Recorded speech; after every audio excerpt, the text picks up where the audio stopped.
Deluxe Edition General de Brigade, Wargaming the Age of Napoleon. This has been a long time coming for me. I've been wanting to do some kind of video on this fantastic set of rules that's been around for years. It's basically, I believe, the third edition, known as the Deluxe Edition of the rules. Fantastic game, my friends. This is my go-to set of rules for this period for a lot of reasons, and I'll try and explain some of that as we go through the video. Look at that fantastic artwork there. Again, this is available at Partisan Press, Caliber Books in the UK. Some of you might recognize the author, David C.R. Brown, one of my favorite authors and designers of Wargaming miniatures rules, is the author of this one as well, General d'Armée, which I've made several videos on. It's available from the Two Fat Lardies, and basically these are two different games. Some would say this is a new edition of this, but I would say it's not. I mean, they are two distinct games, whereas General de Brigade allows you to play a very tactical level game from Division on down. This set of rules basically lets you play with bigger divisions. In other words, more brigades. So bigger battles, effectively. But we're not going to talk about General d'Armée today. We're going to look at General de Brigade. If you like old school wargaming, you're going to love General de Brigade. There's a lot of old school feel to this set of rules. It is a hardback, and we're looking at about, how many pages? Outside of the adverts, about 181 pages of rules and tables and orders, markers that you can cut out, photocopy, and so on and use in your games. Yeah, some orders of battle scenarios, but let's start from the beginning. In fact, let's get a little zoomed in just a little bit. Hopefully we won't get too much glare as we do this little flip through. Like I said before, I am a big fan of David Brown's rules. Like Panzer Grenadier is a great set of rules. British Grenadier, which is for the American War of Independence, which I believe is based on this set of rules. I don't think he actually authored that. Well, he authored this system, so I guess he would be considered the author in that respect. We get a nice introduction here, what it's all about. Welcome to the Deluxe Edition. I love these photographs. And a lot of these photographs are taken from members of the community. So they're not entirely just, David Brown's collection. And when I say community, I'm talking about the forum over on, I can't remember where it is located. I'll put the link in the description if you'd like to check out the forum. But David Brown is there, and a lot of dedicated fans of these rules are also there, as well as other sets of rules he has written for. Anyway, there's your index. We'll skip past this and we'll get right into the actual chapters. Chapter 1 is scales, base sizes, and dice. This is a 1 figure equals 20 man scale game. 1 model gun is 2 artillery pieces, and ground scale is approximately 1 yard per millimeter. It's designed primarily for 15 mil, but you can play this with 25 mil as well. I think the author's collection is 15 mils. Works great for 15 mil.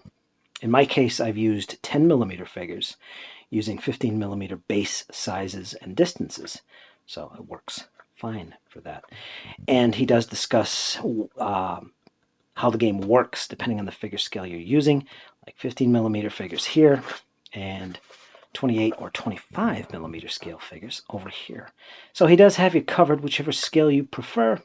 Talks about unit frontages and so on and so forth. Now, one thing about this, and again, this is old school, if you like battalions, again, figure scale of 1 to 20 men, where each base is a representative of a company of men, so that you might have, for instance, a battalion of 6 bases, which is 6 companies, one of which is your light company, and another is your grenadier company, and the rest being line infantry companies. If you like representing that on the tabletop, that's what these rules cater to. And that's one of the reasons I like it. It's another reason why it has an old school feel for me. I like representing my battalions and my individual companies. It's just good fun. It's fun to paint individuals, companies within a battalion. I enjoy that. And so on and so forth. How to use your bases and what they represent. He goes into a lot of detail about that, so you know what is on the table, what a base represents. Equipment, things you'll need, like dice. You need at least 2d6 per player, ideally. Then go to Chapter 2, Troop Types and Formations. This is all about how you form columns, attack columns, and so on and so forth. It also shows you the categories of infantry based on their morale and their training. And obviously, there's infantry, cavalry, and artillery, and it's got grading of those troops. For instance, guard units, then elite, then veteran, then line, then secondary line, and finally, conscripts. Those are the grades of infantry and cavalry in your battles, how you organize your troops. There's also special categories, second class fire. Basically, special rules associated with one of these grades. So maybe some special rules would apply to them. It allows you to really accurately as possible represent individual units that might have stood out in a particular battle. So on and so forth. I'm not going to go into too much detail with the rules, but I just want to show you how it works and how the game is set up. And let's move on. Superior and inferior mounts. The mount quality is important. Enthusiastic units, levy units, and so on and so forth. Then it goes into formations, where you got your column of divisions, closed columns representing the Austrian massed column. You've got line formation, you have open order, you have square. So all those formations are catered to, as you can see. Cavalry formations, for instance, how their lines look. Goes into detail about that, as well as representing cavalry columns. Cavalry and massed columns, reinforcing in melee, Cossacks, always special. And I like how the rules cater to formations like this, you know, instead of just having a general category to throw everybody in, like, for instance, the way Black Powder often does. This rules set actually goes into detail about various troop types when they really stand out and you really want to represent them accurately. Artillery, of course, there's limbered and massed and deployed, otherwise unlimbered. Organization, basic organization is talked about here, how they would be organized. Number of infantry, what does it say? Number of figures in infantry battalion or cavalry regiment.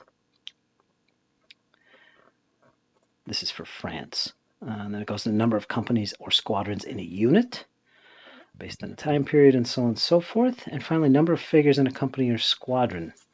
So this really gives you something to go on when you're modeling your units on the tabletop, so you can get really into the details with this. And there's a lot of special notes here for the French. Then it goes into Austria, Britain, Russia, Prussia. And there you go. That's your basic organization of units right there. Role of officers and divisional organization. This is an important part of the game. Various commander-in-chiefs and the special rules associated with them. Calculating the number of brigade generals. And some example. Girard's division in 1813. That's interesting. Or 1813 is one of the periods I'm working with currently. Goes into brigade structure. An example of a French division, an Austrian division, British Peninsula War division. Examples. There's plenty of examples in this set of rules for you to go by. Notes on brigade formation.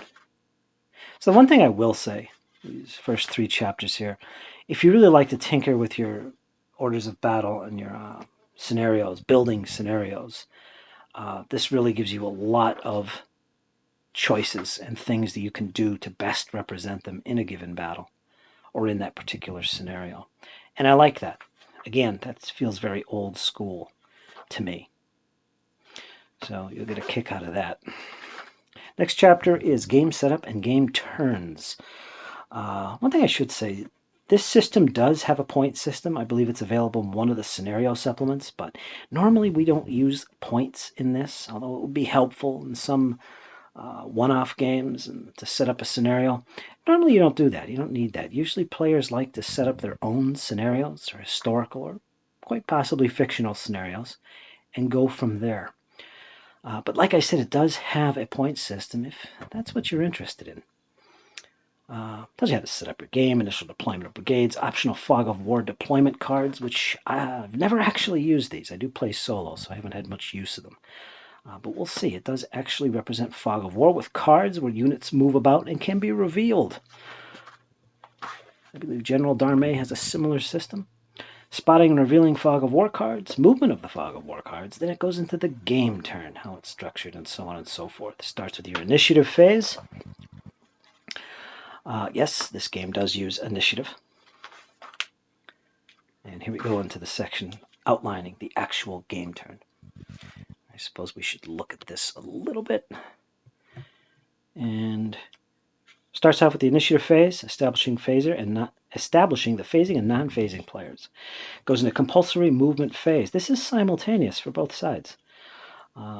Next it goes into the command phase. Charge declarations and charges. I will say one thing about General Brigade. Again, much like General Darmay, there is a lot of detail regarding charges and melee combats, or shock combat. It's a hallmark of Napoleonic battles, and the closing in of units is important during this era, and the author really goes into detail with that. It's not overwhelming detail, but it really adds to the feel and the flavor of the period, and I think it's important to have that, and it's one of the reasons I'm so fond of these rules. The simple fact that it goes into the detail with close combat.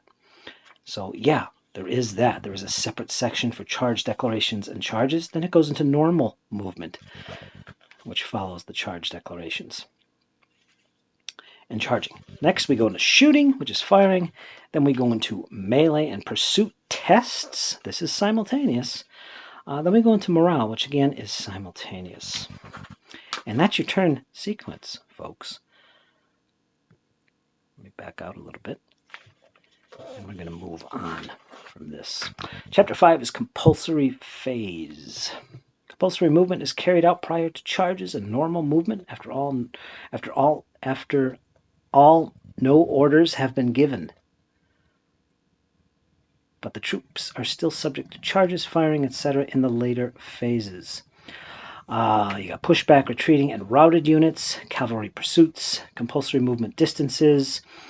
You can see some of the distance there. There is a random factor here. For instance, we have 18 inches plus a d6. So there is a little randomness to the distance units travel, which I think is a good thing. I don't like things being too programmed, especially when you're representing a divisional commander as a player, or a corps commander as well.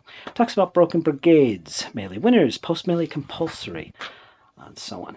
One thing about the set of rules, the chapters aren't overwhelmingly long. They're actually quite enjoyable to read. As you can see here, this is basically just one page. Chapter 5, Compulsory Phase, and that's it. Chapter 6 is Command and Control, very enjoyable aspect of the game for me as well. Realistic in my opinion, and it's fun. Brigade General's role goes into that, describes how the command and control system works, what it represents, and so on. They have command radiuses, and it lists those down here. Your brigadiers and your divisional commanders have command radiuses. Attaching generals to units, of course, that's a common feature in most war games. Generals leading the attack from the front rank, so you can represent that, because it did happen during the wars. Brigade Orders, there's the various orders each brigade can be under, which basically, orders in this game put limits on what units within a brigade can and cannot do. That's the whole point of the orders system in here for brigades. Like under assault, units will be able to do only so many things. For instance, I believe it's described here, brigade generals may change to hold orders if seriously repulsed. Where does it describe this? It's designed to bring the brigade into melee with the enemy and dislodge him from his positions. The objective must be a recognizable terrain feature, so you got to say assault the big hill, or assault the village. You got to write that out. Or a specific identifiable enemy brigade. let's take on the Light Brigade. Portuguese brigades on the British right flank, for instance.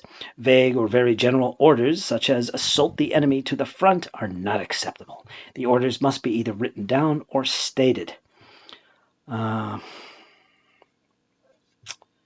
right, so here's the assault orders. Here's the requirements. You can only give the order to a brigade if you meet these requirements. Like, for instance, at least 50% of formed close order units within the brigade must charge or advance at least a half move towards the enemy where possible. So they have to do that. Charge restrictions, there is none. Well, let's take a look at the other orders so you can kind of get a context for how these orders work. His support order. Here's all the restrictions, what you can't do, and the requirements, the things you have to do. For instance, under support, at least 50% of formed close order units must advance or move at least half a move towards the designated support position, where possible. Again, you identify in your orders what you are supporting, like support the 1st Brigade, for instance. There's also an engage order. There is a move order. That's pretty self-explanatory. There is hold, which I believe is the default you fall to after you complete one order.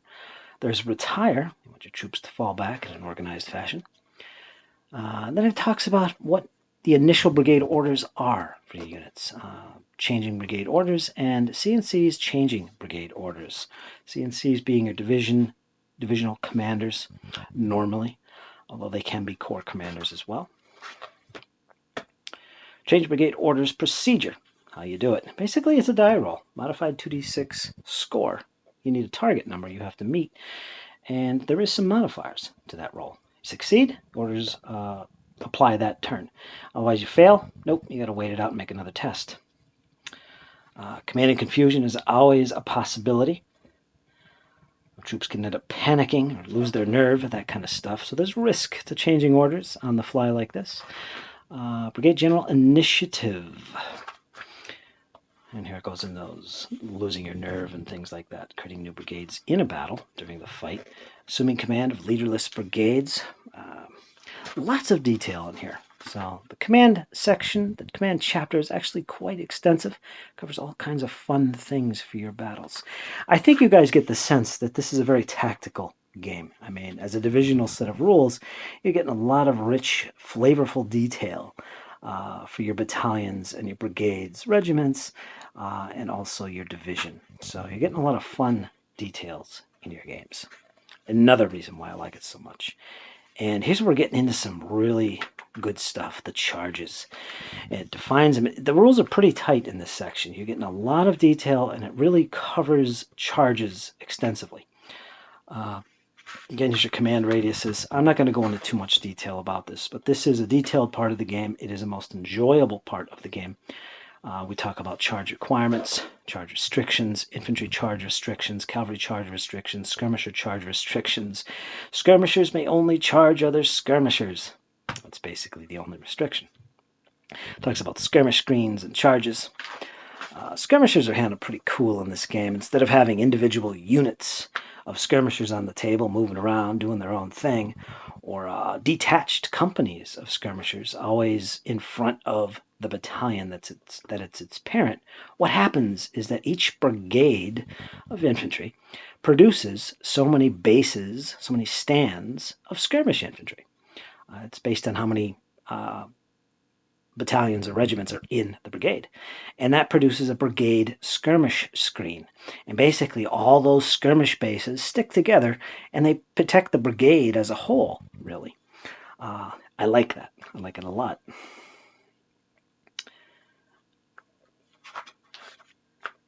Support fire. Pretty straightforward. Pretty much when you got multiple targets in front of you when you fire, you kind of got to spread your fire out. You can't focus on a particular unit. Something else I find to be very realistic. Opportunity charges, evade procedure. Has a nice little detailed procedure for that. And notes on charges. And that's it. That is charges. Then it goes into the movement. Another thing you might notice is the rules are organized along the turn sequence. Movement phase actually follows the charge declarations and charge movement phase. So you'll see that the next chapter is movement. We just did the charges. And here's where it talks all about how units move on the table. Normal movement, movement restrictions, and so on and so forth. And remember, orders, brigade orders play a big role in how you move your units on the table, if you remember. It also covers tactical marches, moving longer distances, that kind of thing. Tactical march distances. So you can do that in your battles. Formation change table. Here's how long it takes to change your formations of your battalions. Your regimental square, battalion square, line, column, skirmish, unformed, and faltering units. Requires their full movement turn to form up into an original formation. Okay. Formation test table. This can be critical moments in the battle. Double one in formation test, unformed definition. So you're getting a lot of detail and definitions and examples in here, of course. Talks about oblique movement, about faces, stepping back, interpenetration. Then it goes to special notes about conscripts, and optional role, actually, on handling them. Again, this is another reason I like it. There's a lot of historical options that you can add to your scenarios or your game sessions based on your own research, really. Which again is an old school concept. Imagine that. Modify your game based on your own research. That's an old school concept, and I like that. Then it goes into terrain. This talks about all the different types of terrain, how they affect battles. You got your good terrain, you got your difficult terrain, you've got what's considered as steep slopes to some of your hills. Severe terrain. For instance, this includes features such as dense woods, marshes, passable but deep and or steep-sided streams, or exceptionally steep and rugged high ground. Like peninsular battles, for instance. This is a nice picture. Visibility through terrain, roads, farm villages, and towns, how to represent them and their effect on the battle. Troop capacity in built-up areas. There's a limit how many stands can get inside of a village or a series of buildings. So that's an important feature. How to occupy them, and cover definitions, the various types of cover that you can have and what they grant you. Terrain effects. Next chapter is 10. It is all about firing. This is where you get to do all kinds of cool shooting at the enemy. Fire and movement, firing restrictions, measuring the range, so on and so forth. I'll read this for you. The phasing player fires first, followed by the non-phasing player. Casualties caused by the phasing players. Firing, do not fire back. See that? As a general game concept, the phasing player is getting in the first volleys. Players conduct all firing within their own fire phase in the following order. First is artillery, next is skirmishers, and finally, close order infantry. It is not essential players follow the shooting sequence, and some players may simply find it easier to resolve all firing by working from left to right. I guess if you're playing really big battles, that would be useful. And it talks about fire and movement. Firing restrictions, priority targets, who you have to shoot at, who you can't shoot at. And when you have multiple units in front of you, how do you do that? It kind of tells you how to split the fire up. So you can't just focus on one unit when you got about 3 units in front of you deployed, like enemy advancing columns, that kind of thing. Split fire, multiple attacks on one target, line of sight, always an important part of any miniatures wargame. Firing through gaps. Close order infantry firing rules. Mixed column targets. Examples of like what I was talking. Firing on mass targets. Firing out of built-up areas. Infantry firing through enemy skirmish screens. And you got British infantry. Second line infantry. Those good shooters. Russian infantry. And so on and so forth. Infantry ranges, give you some idea here. Muskets are 0 to 6 inches, and you'll also notice there is centimeters listed here, as well as imperial, or inches. So whichever method you use for your battles, you're good. They got you covered. Long range for muskets is 7 to 12 inches. Rifles, 8 to 14 inches is long range. Less than that would be effective range. Where most of your combat would take place, so you're shooting, effective range. And close order infantry modifiers for your shooting. There's all the modifiers, and these won't all apply at once. You might get 1 or 2 that might actually apply at any one time. Special notes to define some of these modifiers for you. Musketry casualty table. How many figures do I remove? That kind of thing.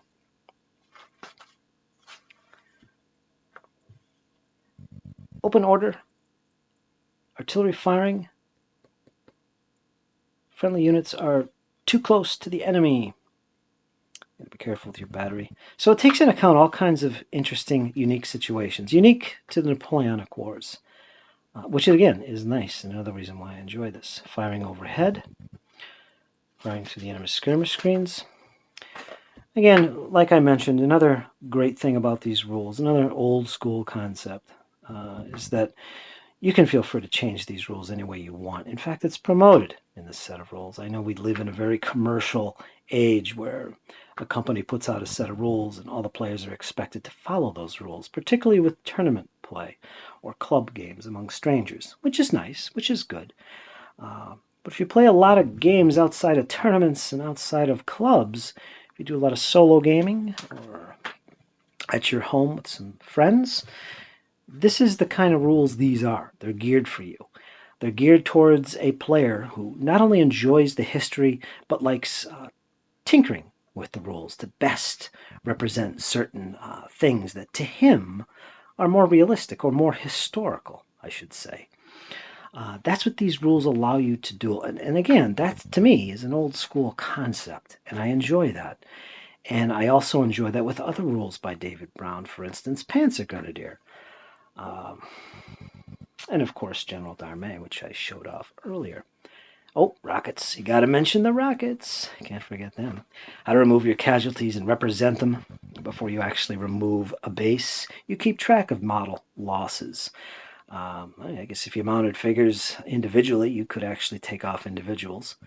Or if you have figures mounted on multiple base sizes, like you got a base of 2 figures and a base of 3 figures and a base of 1 figure in a unit, you can just take off the appropriate number of figures whenever losses occur. But normally, you keep track of figure casualties by putting a little marker or a dice or something before you actually remove them.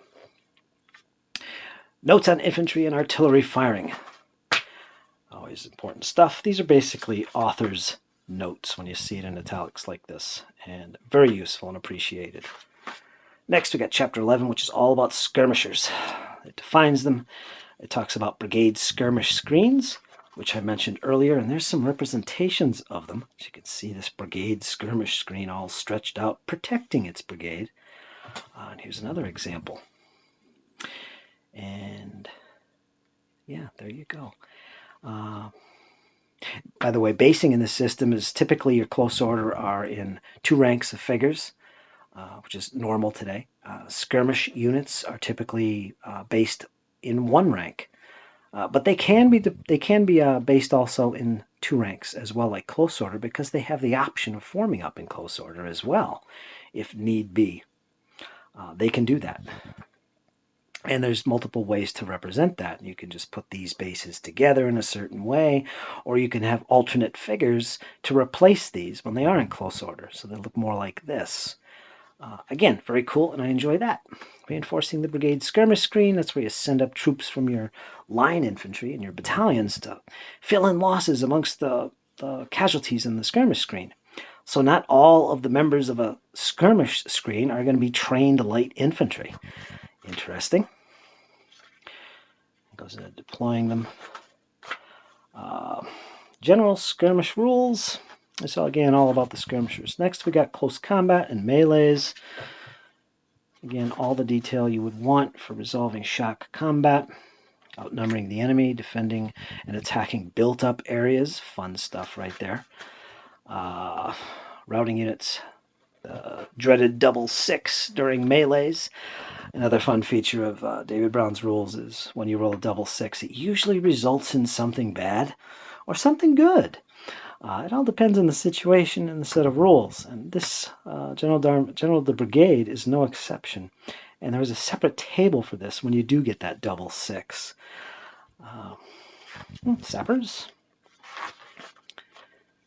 Melee modifiers, melee results table. Once you made your rolls, you look at the results, which tells you here what, depending on the difference between scores. And this gives you your results and the winner's reaction, and so on. You just carry it out on the table. Really fun stuff. Again, definitions from the table over here to help you understand what's going on and what's represented. Melee casualty table. Bonus move after melee, post-melee, cavalry pursuit test. Your cavalry can just run off, chasing after the enemy, trying to finish them off, being cavalry that they are. And again, plenty of examples. Notes on melee, again from the author in italics. And it goes to chapter 13, which is all about morale, the all-important morale. How long troops stay around. There's brigade morale, there's unit morale. You can have a brigade fall out of the battle because so many of its units are beat up. The brigade itself will withdraw, and that's not always a good thing. Surrendering, automatic dispersal point. And here it talks about brigade morale. So it's not just individual units like you see in a lot of games. This looks at the bigger formations involved here. Supported brigade definitions. And I should also point out that most of the die rolls in this game are typically a 2d6, and it's usually after a target number. And there are modifiers that apply to your die roll, and they result in a, usually you look up the result on a table. Brigade morale test. Notes on morale. Chapter 14 is double six and risk to generals. Here's that dreaded double six. All kinds of things can happen in here. Like brigade commanders can be shot. And it's very colorful descriptions here, which is fun. Here's my favorite, number 11. If you get a double six, you roll on this chart here. Pocket watch hit. General upset, but otherwise unharmed. Another result is mortally wounded, carried from the field, and dies with honor. Another result is panics at the sound of gunfire and flees the field. Utterly disgraced, court-martial, and shot in front of army the next day. That's not good for the officer with the double six. Replacing the CNC. Double sixes for morale. And again, depends on where you get the double six from, and it tells you how to handle it. Victory and defeat in your battles. Division and Corps tests for defeat, Division and Corps falter or break point, so on and so forth. It's only a couple pages.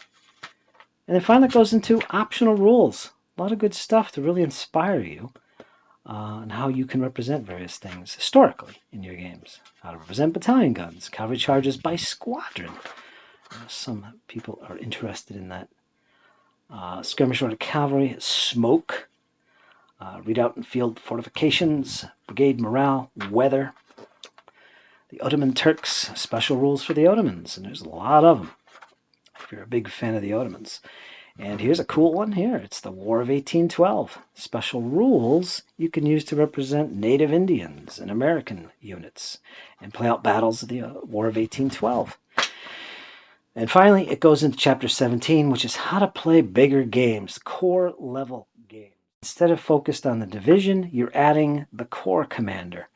And without bogging the game down, it tells you how you can simplify the lower levels of command and focus more on the corps. And that's what this section talks all about. So if you are a fan of playing big battles, yet have some tactical feel to your games, this is how you handle it. This is what's done. Appendix A is your appendices, historical orders of battle.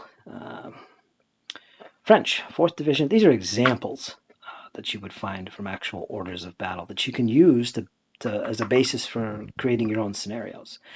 We got one for Austrians as well. Prussia, Russia, Saxons, and the French, of course. British and the French again. Typically, your units are like, well, 1 to 20 scale. You can figure that out. We're talking 36, 32 figures in a battalion, or bigger, 48, 42 figures in a unit. Big Austrian battalions, that kind of thing. They can get quite sizable, but not always. A typical French unit, depending on the period, would probably be about 24, considering campaign losses. But it could be considerably bigger. And point value and points game setup. There is a point system in here in the rules. I thought that was in the one of the scenario books. I must be thinking British Grenadier. Yeah, definitely. All right, so if you like point system, here it is. It's a very simple point system. Not incredibly detailed, as it shouldn't be. This isn't a tournament game after all, but it does give you a point value system that allows you to gauge the strength of sides when you're creating your own scenario, or even looking at a historical matchup and you want to kind of balance it a little more. Maybe somebody's new to the game and you're more experienced. This is one way to do that. Give him an advantage in points. And that's one of the reasons I enjoy points in my games. I don't normally use them, but I like the option to use them for scenario creation, balancing reasons, and maybe even for campaigns, depending on how you use it. Standard costings and so on and so forth. These are standard points costs for units within each nation. Nice little simplified way. Just look it up and there it is. Random terrain generator, which is nice. Oh, it talks about flank marches. You can have troops off table, moving to the sound of the guns, which is cool. Next, some scenarios. Gotta have some scenarios in your book. Got Relica. I know my friend Stefan is a big fan of that battle on the Peninsula. 1808, here is the scenario. It's got a nice map, typically for a 6x4 or bigger table in 15 mil, but it does talk about adjustments for different scales of figures, whatever you're using, typically. The orders of battle. Marrow, 1808, again, peninsular stuff with an order of battle, deployment rules, terrain. We got Borodino, 1812. The Rafsky readout, actually, this is a specific part of that battle. And again, as you'd expect, orders of battle, map, so on and so forth. Katzbach, 1813. General de Brigade roster sheet. And orders markers, you put these down next to your units and brigades to show their various morale states, or unit status markers if they're unformed, part of a broken brigade, morale test if they have to take one. Routed, uncontrolled charge, pushback. Here's your orders markers we looked at earlier. We've got the assault orders, engage orders, move orders, hold, retire, support, and attack. Reserve, these are all orders. You simply put these down next to your brigades to show the brigade is under that orders. If you don't like the order, you can attempt to change that orders with either your brigadier or your divisional commander. Depending on how far away they are, you make the die roll, see if you can change it now. If you fail, well, you're just going to have to wait to change those orders. That's the basics of the orders system in this game. Very simple, realistic, it's not complex, and it's fun. How overlooked is the fun factor of your games? Boy. General de Brigade, game turn. There's a little sequence of play. And of course, compulsory adverts, Cavalier and Partisan. And there it is. That is General de Brigade, folks. And as a little extra, I will throw in that the system does actually have some scenario books, which I mentioned, which are designed both from the author as well as from fans. And one of my good friends, Paul Alba, actually has some photographs in one of these. I think it's this one, or is it this one? Well, one of them. You can see some of his figures. They might even be on the cover. We won't look for them now, but he does have some figures in here. And I will show briefly. Usually each book caters to a specific period or a specific location. Like, for instance, this one here, Napoleonic Scenarios number 6, Imperial Sunset. It's all about the later battles of the Empire. And here's the index to the battles. As you can see right here, these are all the battles or the scenarios that are in here. Denovitz, I believe. This one right here, Denovitz, this is my project that I'm working on. Part of this scenario anyway. I believe this is the one. I'm basically not doing the entire scenario because they are quite big, but part of it. I'll show you the layout. Really nice maps in here. If you love the Napoleonic Wars, if you love the history, if you like old school gaming with big units and casualty losses representing them on the table, and a good fun game, that has a lot of feel for a tactical Napoleonic experience. I highly recommend General de Brigade. Even with having played General d'Armée, I still prefer General de Brigade. And it has a lot to do with the fun and the flavor this game gives me. I mean, we can have regiments capturing standards from an enemy, which is cool, and that's an important part of Napoleonic battles. When we read the descriptions, you're always seeing paintings, for instance, of captured banners taken from the Battle of so-and-so. You know, it's a big part of the game. It has an effect on the morale of your opponent. It caters to those kind of things. And again, that's fun. So, yeah. These scenario books are highly worth it. Each scenario is about maybe 2 or 3, maybe 4 pages in length. You get a map, orders of battle, some colorful pictures, and of course notes on deployment, objectives, special rules for terrain, and so on and so forth. And I believe this is the latest. I could be wrong. Last I looked, anyway. Is number 7, Shadows Over the Empire. More late period Napoleonic battles. And again, these are taken from the community as well as the author. I believe this was a community-created version. The author didn't actually design any of these scenarios. Some fellows over in Italy, I believe. Milan. There you go, Milan. Yeah, so there you go, folks. That's a look at General de Brigade. I hope you enjoyed that. Like I said, it's been a long time in coming. Needed to make one of these on this game that I love so much. Any questions? Ask away. Like, share, subscribe, all that goodness. Let me know what you think about General de Brigade and Napoleonic Wargaming. And if you're new to it, would I recommend this? I actually would. I would recommend this. This is not an overly complex game.